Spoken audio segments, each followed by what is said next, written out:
Hi guys, welcome back to the channel. इस video में बात करेंगे how do you get 45 plus marks in SNAP examination. यार 45 plus marks अगर आपके आते हैं, आपका एसआईबीएम पुणे और आपका SA majority sure shot done and dusted है। But before I move ahead, I have a news for you by the way. So कल मैं एसआईबीएम पुणे में था एंड एसआईबीएम पुणे में जाके मैंने कुछ स्नैप पे डिस्कशन करा। ये रहे आपके एसआईबीएम पुणे के डायरेक्टर सर। अगर आप एसआईबीएम पुणे कन्वर्ट करते हो सो आप इनके अंडर, इनके लीडरशिप के अंडर आने वाले हो एंड सर आपको कुछ चीजें पढ़ाने भी वाले हैं। Bye the way, Shrirang sir जो है वो एसआईबीएम पुणे के फिलहाल नए डायरेक्टर हैं। जो अर्लियर डायरेक्टर थे उनका नाम है doctor Raman sir, who has been now promoted to Symbiosis University के वाइस चांसलर। जब मेरी बात हो रही थी सर से तो मैंने सर को पूछा कि सर आपको क्या लगता है स्नैप के बारे में, एंड सर ने कुछ चीजें मेरे साथ शेयर करी जो मैं आज आपके साथ शेयर करने वाला हूं। So after meeting with sir I spent around about 1 hour with him. Such a great personality, but very down to earth. So again, it was a great experience. फिर मैंने टॉपर से बात करा जो 98-99 परसेंटाइलर्स हैं और जिनकी अच्छी खासी स्टाइपेंड भी लगी है, जो मेरी भी बच्चे हैं। तो उस कैंपस में बहुत ज्यादा टाइम स्पेंड करने के बाद बच्चों ने कुछ चीजें बताई है जो मैं आप तक पहुंचाना चाहता हूं। नंबर 1 डिस्कशन हमारा जो हुआ था वो बात ये पे हुआ था कि sir snap exam and easy examination. So it's not only Shrirang sir, even last couple of months I would say मेरी जब स्नैप के कन्वीनर से बात हुई थी एंड रमन सर से जब हमारी बात हुई थी तब हमने इस पॉइंट के ऊपर थोड़ा सा डिस्कशन करा था। तो अगर आप देखोगे the point is that snap is not an easy examination, it's a student friendly examination because 1 घंटा है। 1 घंटे में आपका कॉन्सेंट्रेशन लेवल अच्छा बन पाता है, आप बैठ पाते हो ढंग से। अगर आप देखोगे कैट जो है वो 2 घंटे की एग्जाम है, जैड 3 घंटे की एग्जाम है एंड स्नैप जो 1 घंटे की एग्जाम है उसमें डिसीजन मेकिंग बहुत ज्यादा जरूरी है। एज एन एमबीए स्टूडेंट आपको डिसीजन मेकिंग पे ध्यान देना बहुत ज्यादा जरूरी है। तो आप एक 40-45 मार्क्स का टारगेट अगर देख रहे हो, अगर आप एसआईबीएम पुणे और एसए मेजॉरिटी में जाना चाहते हो तो आपको ये चीजें ध्यान में रखना बहुत ज्यादा जरूरी है कि मेरे डिसीजन मेकिंग बहुत ज्यादा काम करेगी मेरे स्नैप एग्जामिनेशन में। लास्ट ईयर पेपर थोड़ा डिफिकल्ट आया था जिसकी वजह से कट ऑफ घट गए थे। अब पता है क्या हुआ, जो बच्चों ने ये नहीं समझा कि यार ये तो ना एक्चुअल में डेथ कॉर्नर है, जो मैं कहता हूं मेरी लैंग्वेज में, और बच्चों ने वो क्वेश्चंस को उठाया और बच्चों का स्कोर घट गया। बट कुछ बच्चे थे जो बहुत स्मार्ट थे, उन्होंने स्ट्रैटेजी बराबर से लगा के उन क्वेश्चंस को अवॉइड करा और उन्होंने वही सिटर क्वेश्चंस उठाए जो उनको एक्चुअली करने थे। सो रिमेंबर, स्नैप ने ये एग्जाम स्टूडेंट फ्रेंडली बनाया है बट डिफिकल्ट लेवल में उन्होंने कुछ चेंजेस नहीं करा है। सो अगर आपको कोई कहता है कि स्नैप बहुत इजी है तो थोड़ा उसके बारे में सोच लेना, क्योंकि वो गलत इंफॉर्मेशन है। दूसरी चीज मैंने ये भी बच्चों से बात करी कि स्नैप में क्या होता है ना, हमें ये बताया जाता है कि यार अगर आपका क्वांट्स खराब है या फिर अगर आपका क्वांट्स ठुका हुआ है तो प्लीज ना स्नैप एग्जाम दे दो। भाई ये भी बात गलत है बिकॉज लास्ट ईयर क्वांट्स ज्यादा डिफिकल्ट आया था। सो पहली बात, ये जो मिथ है या फिर ये जो गलत परसेप्शन है या फिर ये जो रॉन्ग इन्फॉर्मेशन जो मार्केट में आपको दी जाती है एंड जिससे आपको कंफर्टेबल बनाया जाता है पर डी में आपका नुकसान होता है, तो यार इन सब चीजों से दूर रहना। आगे चलेंगे, फटाफट हम डिस्कस करेंगे स्ट्रैटेजी क्या होगी। एक चीज जो मैं बहुत ज्यादा फॉलो करता हूं वो होता है एक्सेलरेशन मॉडल। आपका अटेम्प्ट कोई भी हो, आपका अटेम्प्ट 10 तारीख का हो, आपका अटेम्प्ट 17 का हो या फिर आपका अटेम्प्ट 22 का हो, अगर आपको जेन्युइनली 40 मार्क्स प्लस लाना है या फिर 45 भी अगर आपको क्रॉस करना है, इन चीजों पे आपको ध्यान रखना पड़ेगा। Sir what do you mean by acceleration model? Very simple. Acceleration model का मतलब होता है पहली वो चीजें करो जो स्नैप में श्योर शॉट आती है पर उसको अच्छे से करो। Now let's get started with this. Number 1, coding decoding, number series, input output, ये शॉर्ट क्वेश्चन होते हैं जो स्नैप में आते हैं। उसके बाद clocks and calendars and syllogism, अगर आप इनकी टोटल मारोगे ना, अगर आप सिर्फ और सिर्फ इनकी टोटल मारोगे तो ये आप यहाँ पे देखो, ये 4 + 3 7 हो गया, ये 8 9 10 11 12 13 14 14 क्वेश्चंस यहाँ से आते हैं आउट ऑफ 15। ठीक है, this is going to be part of your logical reasoning. अब बच्चा तो कहते हैं कि सर मुझे तो कोडिंग डिकोडिंग आता है, मुझे तो नंबर सीरीज आता है, मुझे तो इनपुट आउटपुट आता है, बट यहाँ पे जब मैं बात करता हूँ डिसीजन मेकिंग के बारे में तब हमारा चीज एक होता है जो होता है स्पीड। देखो मैं आपको एक सिंपल सी चीज बताता हूं सो दैट आपको थोड़ा कॉन्फिडेंस बने। स्नैप एग्जाम डुएबल है, पता है कहां तक डुएबल है? अगर आपको 20 से लेके 22 मार्क्स लाने हैं तो स्नैप एग्जाम बहुत ज्यादा डुएबल है। इस वीडियो में मैं आपको कुछ चीजें ऐसी बताऊंगा जो आपके 20-22 मार्क्स शॉर्ट बना सकती है, जहां पे आपको राउंड अबाउट 70-75% आराम से आ सकता है। बट बहुत सारे ऐसे बच्चे होते हैं जो 20 तक भी नहीं पहुंच पाते हैं। सो स्नैप एग्जाम डुएबल है, थोड़ी बहुत ईजी है जब मैं सिटर क्वेश्चन के बारे में बात करता हूं। बट यार वो तो सिनेरियो हर एक एग्जाम में है, सिटर क्वेश्चन तो हर एक एग्जाम में आते हैं। फाइन, आगे चलेंगे। अब जब मैं बात करता हूं कोडिंग डिकोडिंग के बारे में, दिस इज मस्ट डू, करना ही है, नंबर सीरीज करना ही है, इनपुट आउटपुट करना ही है। अब ध्यान से सुन लो, जो बच्चे 99 परसेंटाइल प्लस फोड़ते हैं और जो बच्चे 95-96 में स्टक हो जाते हैं, इतने फर्क क्या होता है? जो बच्चा एसआईबीएम पुणे एसए मेजॉरिटी जाता है और जो नहीं जा पाता उनमें फर्क क्या होता है? सिंपल सी बात है, ये वो बच्चे होते हैं जो 99 परसेंटाइल फोड़ते हैं, ये वो बच्चे होते हैं जो इन टॉपिक्स को बहुत ज़्यादा रिस्पेक्ट करते हैं और इनके अराउंड स्ट्रैटेजी बनाते हैं। फॉर एग्जाम्पल, इनपुट आउटपुट जो होता है वो एक डेथ कॉर्नर होता है, ये पक्का आपका स्पीड को मार देगा, ये पक्का आपका स्पीड घटा देगा, its speed breakup, it's death corner. कुछ ऐसे क्वेश्चंस होते हैं जो आपको स्नैप में अवॉइड करने हैं, पर ऐसे क्वेश्चन से ही आपका स्कोर बनता है, बिकॉज आप बाकी ज्यादा बच्चों से अच्छा परफॉर्म कर पाते हो। सो स्नैप की इनपुट आउटपुट के राउंड अबाउट 8 से लेके 9 टाइप है जो डैशबोर्ड पे शैंकी सर ने कवर करे हैं, इस बार भी हम कवर करने वाले हैं। हमने स्नैप की मेगा वर्कशॉप में भी उसके बारे में बात करी थी। अगर आप ये करोगे आप सॉर्टेड हो, आपको ये चीजें समझ में आएगी कि भाई इनपुट आउटपुट का ये क्वेश्चन आया है, मुझे ये करना है। एक मैं आपको जाते जाते एग्जांपल दूंगा। अगर मैं बात करूं इनपुट आउटपुट के बारे में, एक क्वेश्चन आता है, आपको बोला जाता है कि भाई इसका ना मुझे आउटपुट दिया गया है और ये जो आउटपुट है वो मान लो 3rd या फिर 4th स्टेप है। अब इसके बेसिस पे मुझे बताओ कि भाई इसका इनपुट क्या होगा। ऐसे वाले क्वेश्चन में ना आप देखोगे भयंकर, मतलब भयंकर इजी होते हैं ये, एंड शॉर्ट सीबीडी इसका आंसर होता है। ऐसे वाले क्वेश्चन में आप ऑलवेज देखोगे सीबीडी आता ही आता है जानबूझ के। आपने इसको मार्क किया, आप चले गए आगे, इसमें आते हैं 10 सेकंड में आपका आंसर चले बन गया। अब दूसरी बात है, अगर आपको आउटपुट दिया जाता है और बोला जाता है इनपुट क्या है, और आउटपुट अगर आपका स्टेज 1 का है तो आप इनपुट निकाल सकते हो, उसमें एक लॉजिक होता है जो आप फॉलो करेंगे, ठीक है। ये एक चीज हो गई। अब मैं आपको थोड़ा नंबर सीरीज का एक फंडा बताता हूं और इस वीडियो को देख लेना। नंबर सीरीज अगर मैं कहता हूं, लेट्स से अगर आपको मैं बोलूं ये नंबर सीरीज आप सॉल्व करके देखो, तो आप वीडियो पॉज करके कर सकते हो, it's going to be fun. आप देखो कि यार 53 53 40 40 27 27 ये क्या फंडा है। अब जब आप नंबर सीरीज करोगे, नंबर सीरीज आप करोगे 5 मिनट में, 10 मिनट में, 4 मिनट में, बट स्नैप उतना टाइम नहीं रुकेगा। स्नैप में क्वेश्चन आपको 1 मिनट के अंदर ही करने होते हैं। देखो कुछ क्वेश्चन है जो आप 2 मिनट में करोगे, कुछ क्वेश्चन आप 10 सेकंड, 20 सेकंड, 30 सेकंड में भी करोगे। आपका जो एवरेज टाइम है वो 1 मिनट के तकरीबन होना चाहिए, बिकॉज 60 मिनट में 60 क्वेश्चन हमें करने हैं। अगर आप ये सीरीज देखोगे आपको क्लिक नहीं होगा इसको करना कैसे है, बट ऑलवेज रिमेंबर जब ये सीरीज इस तरीके से होता है, जैसे 2 बड़े नंबर 1 छोटा नंबर, ठीक है, ये 2 बड़े 1 छोटा, फिर ये 2 बड़े ये 1 छोटा, फिर ये 2 बड़े, आगे क्या आएगा, आगे आएगा छोटा नंबर। इसका मतलब यहां पे हो रहा है सब्ट्रैक्शन, मतलब यहां पे माइनस चीजें हो रही है। अब देखो इसको सॉल्व कैसे करते हैं। 53 - 40 कितने का फासला आया, 13 का आया, तो 40 में 13 डाल दिया, 53 आ गया। फाइन, आगे चलेंगे। 40 - 27 कितने का फासला, 13 ऐड करोगे 40 आया। अब ऐसा कौन सा नंबर है जिसमें मैं 13 ऐड करूंगा तो मेरा आंसर बराबर आएगा। सो 27 - 13 will give me 14।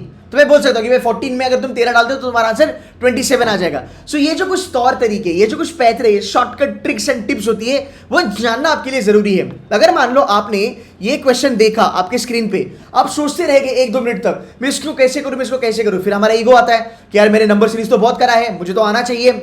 But there is something called as familiarity of question. आप समझ रहे हो, लास्ट ईयर भी फेमिलियरिटी ऑफ क्वेश्चन बहुत ज्यादा जरूरी था। अगर आप देखोगे फेमिलियरिटी ऑफ क्वेश्चन अगर आपके पास है और अगर आपको क्लिक होता है कि हाँ केतन सर ने मुझे बोला था कि नंबर सीरीज अगर इस टाइप का आता है तो ये अप्रोच लगाना है, आपका लाइफ बहुत ज्यादा आसान हो जाएगा। And always remember number series में ये इंपॉर्टेंट नहीं होता कि आप लेफ्ट से लेके राइट चले जाओ, आप राइट टू लेफ्ट भी आ सकते हो। कब करना है वो भी मैं आपको बताऊंगा। अब मैं चलता हूं, कुछ कोडिंग डिकोडिंग वाले क्वेश्चन लेते हैं। अगर मैं बात करूं कोडिंग डिकोडिंग में ABCDEF या फिर G पकड़ लेते हैं, राइट। अगर आपके पास 7 नंबर, 7 अल्फाबेट ऑब्जेक्ट आते हैं तो coding decoding always alternate method पे चलता है। तो मैं A और C का कनेक्शन दिखूंगा, मैं C और E का कनेक्शन दिखूंगा और आगे आने वाला आंसर मुझे मिल जाएगा। अगर मेरे पास 5 वेरिएबल आते हैं तो मैं A और C का देखूंगा एंड फिर उसके बाद में C और जो यहाँ पे जो एक नया आएगा उसका मैं कनेक्शन करने की कोशिश करूंगा। अगर मान लो मेरे पास कोडिंग डिकोडिंग 3 लेवल का आता है, let's say ABC is coded as whatever XYZ, hypothetical मैं आपको एग्जांपल दे रहा हूं। सो कभी कभी क्या होता है, आपको ये भी जानना जरूरी है कि चीजों को क्रॉस मल्टीप्लाई होता है, मतलब A को इससे कोड करा, Z को इससे कोड करा और स्वैप कर दिया। ये कुछ पेटेंट चीजें होती है जो आपको करनी है। फाइन, एक EJOT करके फॉर्मेट होता है जो बहुत ज्यादा सिंपल होता है। इसको याद कैसे रखेंगे, ज्योति करके एक बंदी का नाम है और अगर आपको ज्योति को पुकारना है तो आप कैसे बोलोगे, ए ज्योति, राइट। सो इससे एक नाम बन गया। अब E का पोजीशन क्या है, 5, J का पोजीशन है 10, 15, 20, 25, राइट। तो आपका EJOT से आपको पता चलेगा कि भाई E 5वें नंबर पे आता है ABCD में, J 10वें नंबर पे आता है ABCD में। और यहां से अगर आप आगे जाओगे यहाँ पे आपको और ज्यादा स्ट्रैटेजीज मिलेगी, इसके बाजू में क्या आएगा वगैरह वगैरह, वो सब चीजें मैं आपको बता दूंगा, राइट। फिर एक पेटेंट क्वेश्चन आता है जहां पे अपोजिट वाली चीजें होती है, समझ रहे हो। तो आपको ये जानना जरूरी है कि भाई ABCDEFG है, के आगे कौन बैठा है। सो मेरा शॉर्टकट है केविन पीटरसन, मतलब के आगे P बैठा है। फिर अगर आप देखोगे B के आगे क्या बैठा है, Y, आप ये कैसे शॉर्टकट याद रखोगे, बॉय। तो मैं आपको कुछ शॉर्टकट दूंगा जिससे आपको इसका प्लेसमेंट पता चलेगा। 26 अल्फाबेट होते हैं, ऊपर 13 नीचे 13। यहाँ पे आप जाओगे A B C D F G H I J K L M N तक जाओगे और यहाँ पे एम से लेके आप जेड तक समझा। तो इसकी जो नंबरिंग होती है, ये 26 हो गया, ये 1 हो गया, ये 13 हो गया, ये 14 हो गया, ये सब चीजें आपको क्लास में बताई जाएगी। अगर आपके पास ये अंडरस्टैंडिंग है तो लॉजिकल रीजनिंग में आप फाड़ सकते हो, बिकॉज लॉजिकल रीजनिंग आपका देखोगे तो लॉजिकल रीजनिंग गाइस आपका आता है तकरीबन 25 मार्क्स का। यहां पे आपको गेम खेलना है, यहां पे आपको T20 खेलना है, maximum attempt maximum accuracy. For 99th percentile you should be scoring around about 18-19 question. Sir is that possible? Absolutely possible. आपके पास बहुत ज्यादा टाइम है, अगर आप C2C में हो तो ये सब चीजें आपके लिए पॉसिबल हो सकती है। आगे चलेंगे, इसमें दूसरा एक एंगल आता है, वो होता है आपका क्रिटिकल रीजनिंग का। अब बहुत सारे बच्चे क्रिटिकल रीजनिंग को थोड़ा ना हल्के में लेते हैं। Assumption, course of action, conclusion, ये last year argument, last year भर भर के आया था स्नैप में, राइट। सो यहां पे आपके डैशबोर्ड पे जो रूल्स बताए हैं वो आपको करना जरूरी है। अजम्पशन में rule of negation smoothly work करता है, हर एक एग्जाम में वर्क करता है। कोर्स ऑफ एक्शन के मेरे 17 रूल्स हैं, वो आपके लिए काम करेंगे। So your target should be, मैं जितने क्वेश्चन सॉल्व कर सकता हूं उसके मैं कर लूंगा। आपके डैशबोर्ड पे बहुत ज्यादा हैंडआउट्स ऑलरेडी अपलोडेड है, जाओ वो पीडीएफ खोलो, इसमें वो क्वेश्चन है सब कर लो। आपके पास 9000 क्वेश्चन की ऑलरेडी हमारी स्कोर बूस्टर पड़ी हुई है, उसमें 4000 क्वेश्चन हम देखो नॉन कैट के लेवल के हैं। जाओ उसको फोड़ना चालू करो, प्रैक्टिस करोगे विद शॉर्टकट एंड फेमिलियरिटी, चीजें अच्छी खासी बन जाएगी। अब हम चलेंगे क्वांट्स पे, ठीक है। क्वांट्स में आपको क्या करना है, देखो अगर आता है ना डीएलआर तो 3-4 क्वेश्चन का आता है, बट वो डुएबल होता है, स्ट्रेट फॉरवर्ड आप कैलकुलेशन लगा के कर सकते हो। यहां पे आपको सिटर क्वेश्चन करने हैं। इसमें भी अगर आप देखोगे आपके 20 क्वेश्चन में से मैं ये कहूंगा आपके 5 क्वेश्चन डिफिकल्ट आते हैं। ये 5 क्वेश्चन में गेम छुपा हुआ होता है, मतलब ये 5 क्वेश्चन आपका पूरा स्नैप एग्जाम स्पॉइल कर सकते हैं, बट आपको इसको अवॉइड मारना है और आपको उसको इन 15 क्वेश्चन पे आपको ज्यादा ध्यान देना है, right. Simple questions, averages, simple interest, compound interest, percentages, then SNAP oriented topics, very important, ये शांकी सर कवर कराएंगे। Mensuration, numbers, modern maths, SNAP loves permutation combination, SNAP loves logs वाले क्वेश्चन, ये चीज़ आपको कराई जाएगी। अगर आपने लास्ट ईयर का हैंडआउट भी देखा होगा ना गाइस, आप देखोगे कि सर लास्ट ईयर के हैंडआउट में जो क्वेश्चन थे C2C के और जो एक्चुअल स्नैप में थे उसकी डिफिकल्टी लेवल सिमिलर थी, कुछ आउट ऑफ द वर्ल्ड नहीं आया था to be very honest, but फिर भी स्नैप को रिस्पेक्ट करके हम स्नैप में एडवांस लेवल के क्वेश्चंस भी कराते हैं। अब पता है लास्ट ईयर क्या हुआ, मैं मेरे कुछ पुराने वीडियोस देख रहा था, तो लास्ट ईयर मैंने ये कहा था लेवल ऑफ डिफिकल्टी कैसे बढ़ती है। स्नैप ने पता है क्या करा, क्वांट्स में एक सिंपल सा ऑप्शन डाल दिया, नोटा। 5 ऑप्शन आते हैं, 5 ऑप्शन डाल दिया NOTA, none of the above. अब बच्चा डर गया, भाई नन ऑफ दी अबव आ गया मतलब अभी हर क्वेश्चन को उठाओ सॉल्व करके देखो। इसमें अगर आपने क्वेश्चन सिलेक्शन बराबर से कर लिया और अगर आपका स्पीड मेंटेन हो गया तो बेटा आप जीते जाओगे, आप बहुत आगे चले जाओगे बाकी बच्चों से। सो यहां पे आपको होल्ड करना जरूरी है, यहां पे स्पीड स्पीड एंड स्पीड काम करेगा। 20 में से तकरीबन 15 क्वेश्चन फॉर्मूला ओरिएंटेड आएंगे ही आएंगे। सो क्वांट्स को हल्के में मत लेना। Last year quants was the only section जिसकी वजह से कट ऑफ घटा, राउंड अबाउट 5-6 मार्क्स का कट ऑफ क्वांट्स की वजह से घटा, बिकॉज बच्चों को तो कहा जाता है, बाकी यूट्यूबर्स वगैरह क्लासेस कहते हैं अरे क्वांट्स बोल दीजिए, अरे हो जाएगा। नहीं, क्वांट्स में ब्रेक्स आते हैं, क्वांट्स में डेथ कॉर्नर होते हैं, उसके बारे में भी बात करेंगे। सो क्वांट्स को आपको थोड़ा सा ज्यादा प्रैक्टिस करना जरूरी है। Your target out of 20 question in quants should not be less than 15 marks if you are gunning for 99.50 at a very good level। एक एवरेज बच्चा है जिसको 80, 90 या 95% तक जाना है, पकड़ लो आप 8 से 10 क्वेश्चन आराम से कर सकते हो, नो डाउट अबाउट दैट। उधर अगर आप 18 लाते हो लॉजिकल रीजनिंग में, यहाँ पे अगर आप 10 लाते हो, भाई मेरे आप 28 यहाँ पे ही हो। 2 सेक्शन में अगर आपके 28 बने, इसका मतलब according to last year of according to last year of SNAP examination you are touching 90 percentile. You get it my point, right? That is how it is important। आगे चलेंगे, बात करेंगे वर्बल। सबसे ज्यादा ignored section of snap is verbal. मेरा एक topper है 99.87 प्रसाद गायकवाड़। प्रसाद गायकवाड़ ने हमारे साथ ही पढ़ाई करा, उसने ये पूरा वर्बल सेक्शन 3 मिनट में फोड़ दिया। जहां पे बच्चे 15 मिनट लेते हैं, उस बंदे ने इसको 3 मिनट में फोड़ा एंड उसका स्कोर तकरीबन 13 या 14 मार्क्स आया था। सो वर्बल की वजह से ना उसको एक बहुत बड़ा रन रेट मिला। एंड स्नैप में कोई सेक्शन कट ऑफ नहीं होता, स्नैप में आप कोई भी सेक्शन उठा सकते हो अपने मन का और उसको फोड़ना चालू कर सकते हो। It is not like CAT, पहला वर्बल आएगा, बाद में डी आएगा, बाद में क्वांट्स आएगा, ऐसा नहीं है। सो प्रसाद ने पहले वर्बल उठाया और फाड़ के रख दिया। अब इमेजिन करो 3 मिनट में बंदे के 15 क्वेश्चन हो गए। यार फिर उसको अगले जो भी बचे हुए मिनट है, मतलब 57 मिनट्स में उसको राउंड अबाउट 45 क्वेश्चन करने हैं। सो मेंटल प्रेशर उसका कम हो गया। मैं इसलिए ऑलवेज कहता हूं कि वर्बल को थोड़ा टाइम कम दो, बिकॉज ये डुएबल होता है। वर्बल में तुम्हारा ब्रह्मास्त्र होगा grammar, grammar and grammar, subject verb and agreement, tenses, parallelism, noun क्या होता है, कलेक्टिव नाउन क्या होता है, प्रॉपर नाउन, प्रोनाउन, ये सब चीजें आती है, इसमें कोई बड़ी बात नहीं है। लास्ट ईयर स्नैप ने एक क्वेश्चन का ना पोएम डाला था, तो बच्चों ने उसको छोड़ दिया, चलता है, कोई बड़ी बात नहीं। अगर आपने थोड़ा बहुत तुक्का भी मारा तो भी चलेगा। 0.25 का नेगेटिव मार्किंग होता है, कोई बहुत बड़ी ज्यादा यहाँ पे बात नहीं है। अब देखो क्या क्या क्वेश्चन आते हैं। पैराजिम्बल ऑप्शन वाले, शॉर्ट, स्पेलिंग एरर कर सकते हो आराम से, फुद्दू सी स्पेलिंग एरर आती है, एपोस्ट्रोफी वगैरह वगैरह होता है। पैरा कंप्लीशन आराम से कर सकते हो। यार कलेक्टिव नाउन, कंपाउंड नाउन हम नहीं कर सकते क्या? वी आर ग्रेजुएट का मन है ना। पार्ट ऑफ स्पीच आप कर सकते हो, फिगर ऑफ स्पीच इक्का दुक्का आता है, ज्यादा है नहीं। वोकैबलरी पे बहुत ज्यादा फोकस करते हैं बच्चे कहते हैं सर मैं वोकैबलरी पे बहुत ज्यादा फोकस करूंगा। अरे बाबा याद रख बेटा, वोकैबलरी 2 मार्क्स का आएगा, मैक्सिमम 5 मार्क्स का आएगा, इससे कुछ नहीं फर्क पड़ने वाला। 5 में से 3 भी डुएबल होते हैं, 2 थोड़े हाई फंडा होते हैं जो जिंदगी में हमने कभी भी पढ़े नहीं है। So please do not focus a lot on things जो तुम्हारे कंट्रोल में नहीं है। चल अब तो इस वीडियो को पॉज करो, रादर इसको सुन ले और पॉज करके थोड़ा सोचना। एनालॉजीज, क्या तू कंट्रोल कर सकता है एनालॉजीज के? सर मैं दुनिया में जितनी एनालॉजीज हैं मैं सब बाय हार्ट कर लूंगा। Can you control that? You can't. मैं पूरा वर्ड पावर मेडिसिन चाट लूंगा, मैं पूरा वोकैबलरी करूंगा। दुनिया में इतने सारे वर्ड्स है बेटा, तो कैसे सब कुछ याद रख सकता है? अथांग सागर है यहाँ पे। इडियम्स एंड फ्रेजेस, इतने लाखों इडियम्स एंड फ्रेजेस है। Can you do all? No. So चीजें जो तुम्हारे कंट्रोल में नहीं है उसको ज्यादा भाव मत दो। बट अगर मैं बात करूं ग्रामर, यस ग्रामर में लिमिटेशन है, पूरा ग्रामर का रूल्स तुझे पता है।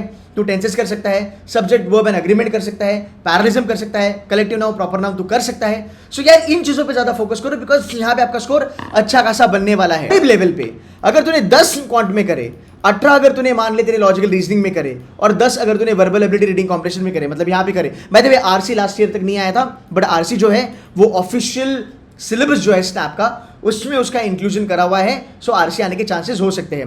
सो अगर आप देखोगे यहाँ पे तुम्हारा स्कोर बन गया 38 पे तुम 99 परसेंटाइलर हो, एंड 45 पे तुम 99.8090 परसेंटाइलर हो।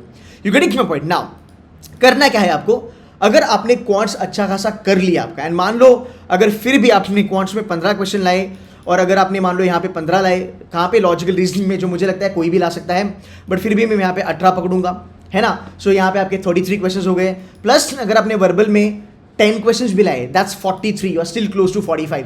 मैं चाहता हूं कि तुम्हारा टारगेट 45 का हो, बिकॉज 45 का टारगेट रखेंगे तब जाके हमें 40 या 41-42 मार्क्स मिलेंगे, तब जाके हम 99 परसेंटाइलर बनेंगे। 2021 में 45 पे 99 था, 2022 में 38 पे 99 आया, बिकॉज स्नैप का जो तुम्हारा क्वांट्स था उसने कट ऑफ घटा दिए थे। फाइन, ये जानना आपके लिए जरूरी है। तो ये होगा आपका टारगेट। आप यहाँ पे 20 जा सकते हो, आप यहाँ पे 13 जा सकते हो, आप यहाँ पे -2 चले गए, doesn't matter, still you are 45 plus. अगर आप यहाँ पे बहुत अच्छे हो, प्रसाद का स्कोर था 53, प्रसाद का स्कोर था 53, इमेजिन करो उसने क्या फोड़ा होगा, right. So this is now you need to understand. So SNAP को हल्के में मत लेना, स्नैप स्ट्रैटेजी ओरिएंटेड एग्जाम है। अब जब आप मॉक्स लगाओगे, this is one of the best mock strategy. You can talk to 99.99 percentiler, वो भी आपको कहेंगे। मैंने C2C मेंटर में केतन सर की एक स्ट्रैटेजी देखी थी जिसका नाम था 30-20-10। बच्चे ये स्ट्रैटेजी देखते हैं, फिर इसमें थोड़े से चेंजेस करते हैं according to their convenience, but ये स्ट्रैटेजी यूनिवर्सल है स्नैप के लिए। It's one of the best and famous strategy. 30-20-10 video डाल दूंगा आई बटन में, क्लिक करना, आप देख लेना। फाइन, आगे चलेंगे C2C में। अभी हमने क्रैश कोर्स लाया है, मास्टर कोर्स भी हमारा है। मास्टर कोर्स ज्यादा हैवी है। मास्टर कोर्स में अगर हम बात करेंगे, मास्टर कोर्स में जो एक स्नैप का टॉपर है यार, वो आपको ना 20 मॉक सॉल्व करके दिखाएगा। शैंकी सर आपको 20 मॉक सॉल्व करके दिखाएंगे, आपको स्ट्रैटेजी वीडियो मिलेगी, आपको मॉक्स की भी वीडियो मिलेगी। अगर आपने मास्टर प्रोग्राम ज्वाइन किया, आपको 8 ई बुक्स मिल सकते हैं। You will be mentored by toppers of SNAP. Previous year के जो क्वेश्चन है, जो यश सर है, ही इज 99.97 परसेंटाइलर, वो आपको पढ़ाने वाले हैं। फाइन, तो ये बंदा जो है वो 20, 22, 21 एंड 2020 3 पेपर आपको सॉल्व करके दे देंगे। स्नैप के जो पुराने क्वेश्चन पेपर्स है वो आपके डैशबोर्ड में आ जाएंगे। फुल लेंथ मॉक्स आपको मिलेंगे, 9000 क्वेश्चंस का एक क्वेश्चन बैंक आपको मिलेगा। यह हाइब्रिड प्रोग्राम है, कुछ प्री रिकॉर्डेड है, कुछ लाइव लेक्चर्स है। This is one of the massive program for SNAP in the country. इतना घंटे का कंटेंट कोई बाकी क्लासेस आपको नहीं देते हैं जहाँ तक स्नैप का सवाल है। हर साल स्नैप के टॉपर्स C2C मेंटर से आते हैं। सो अगर आप इसके ऊपर फोकस करना चाहते हो, आप मास्टर प्रोग्राम लगा सकते हो। मास्टर प्रोग्राम में बहुत ज़्यादा कंटेंट है। क्रैश कोर्स में कंटेंट क्या होता है? क्रैश कोर्स में आपको थोड़े बहुत वीडियोस कम मिलते हैं, क्रैश कोर्स में आपको अगर आप देखोगे आपके मॉक्स का सोल्यूशन वगैरह आपको नहीं मिलता है. सो अगर आप अफोर्ड कर सकते हो मास्टर प्रोग्राम कर लो, या फिर अगर आपको क्रैश कोर्स करना है आप क्रैश कोर्स भी कर सकते हो. जाते जाते मैं फटाफट आपको एक बार डैशबोर्ड का आइडिया दे देता हूँ. बहुत सारे बच्चे कहते हैं अगर मैं डैशबोर्ड के बारे में बात करूँ, राइट, यहाँ पे देखो क्रिटिकल रीजनिंग में 12 वीडियोज है, कर लेना, life will be awesome. Logical reasoning recorded, these are recorded sessions, 49 sessions यहाँ पे आपको मिलेंगे. इतना करोगे काफी है. इसमें और ऐड होते जाएंगे. देखो यहाँ पे RC live, verbal ability live, LR live, DI live, ये सब चीजें आपके लिए है. So, बाकी सेशंस हमने रिकॉर्ड यहाँ पे करके रखे हैं. अगर आप as and when you go down आप यहाँ पे देखोगे आपके ग्रामर के 30 सेशंस यहाँ पे रिकॉर्डेड है. स्नैप के जो 20 आपके जो वीडियोस है वो भी यहाँ पे रिकॉर्डेड करे हुए हैं. मैं आपको एक लिंक दे दूंगा डिस्क्रिप्शन में, वो लिंक यूज करके आप मास्टर प्रोग्राम बाय करो या फिर आप क्रैश कोर्स बाय करो. But yes, last but not the list, snap में 40 प्लस स्कोर करना, 45 प्लस स्कोर करना एब्सोल्युटली पॉसिबल है. 2-3 चीजों का ख्याल आपको रखना है. Number 1, practice practice practice and practice. With new practice make sure आपको क्वेश्चन की फेमिलियरिटी हो. मेक श्योर आप क्वेश्चन का डिफिकल्टी लेवल जान सकते हो. मेक श्योर आपको टॉपिक की अंडरस्टैंडिंग हो. उसके बाद आपको मॉक्स लगाने हैं. आपको तकरीबन 20 मॉक्स लगाने हैं आपके थर्ड अटेम्प्ट तक. फाइन. उसके बाद आपको जो टॉपर है उनकी स्ट्रैटेजी जो मैं बताऊंगा या फिर वो खुद जो बताएंगे वो देख के आपको मॉक्स के ऊपर ज्यादा काम करना है. एंड लॉजिकल रीजनिंग में कोडिंग डिकोडिंग हो, नंबर सीरीज हो, इसके 50-60 क्वेश्चन आपको लगाने ही लगाने हैं. इतना करोगे स्नैप में 40 प्लस आपका आराम से आ जाएगा. उसके बाद जो जीडीपीआई है we will take care of that, so you don't worry. By the way, crash course में GDPI नहीं है. Test must get a call from SIB Pune, SIM Chadi will take care of your GDPI also. So guys, मेहनत करो अगले 10 दिन में, अगले 15-20 दिन में जो भी बचे हैं, and snap को फोड़ो. You are getting into SIB Pune and SIM Chadi. SIB Pune average package 27 lakh, SIM Chadi average package 24 lakh. और ये दिग्गज 20 schools है. They are the best in the country, top 20 और top 30 है. That's it from my side guys. Take care. Bye bye.